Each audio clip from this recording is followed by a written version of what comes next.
And this is part of the trauma bond. You're really not bonded to the trauma, you're bonded to the hope of change.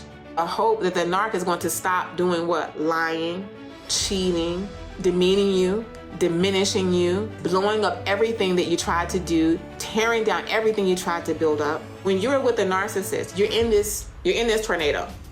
And this is a love bombing.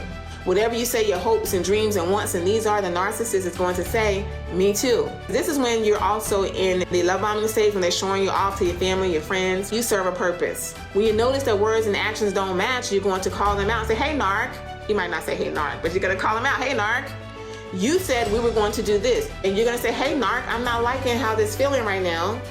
And the narc is going to say, oh, wait a minute, I'm sorry. Let me go back to love bombing. So they want to distract you. This is the man who cheats and comes home with flowers. This is the woman who's out there with shenanigans and tomfoolery, and then all of a sudden you come home and you smelling collard greens and fried chicken and mac and cheese. It's a distraction.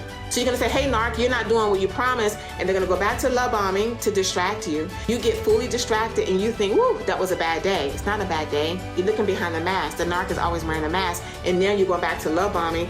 You're gonna go back to love bombing, demeaning, and this is where the trauma bond is setting in. The trauma bond didn't happen at the end of the relationship. The trauma bond happened right here in the love bombing stage. You're bonded to the hope of change.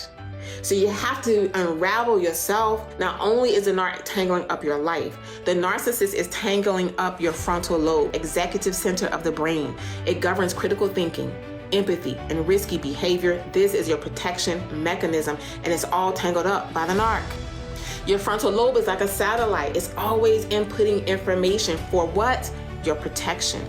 The narcissist is like a dark cloud over your frontal lobe, blocking all of your information, blocking your flight or fight response. Your protection mechanism is blocked by the narc.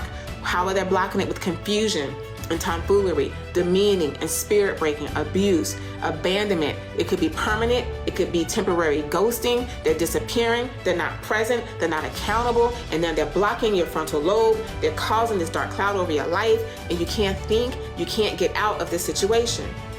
This is a trauma bond. That's why all the experts in the field will tell you the only way to deal with the narcissist is to go no contact. You cannot restore your frontal lobe. You cannot restore your life while you're still in contact with a narcissist. That's like saying, I'm going to stop being an alcoholic while I'm drinking alcohol. Because that love bombing is just like alcohol. It's like a sugar high. You're in this sugar high, and then when you crash from the sugar high, they're going to infuse some more sugar.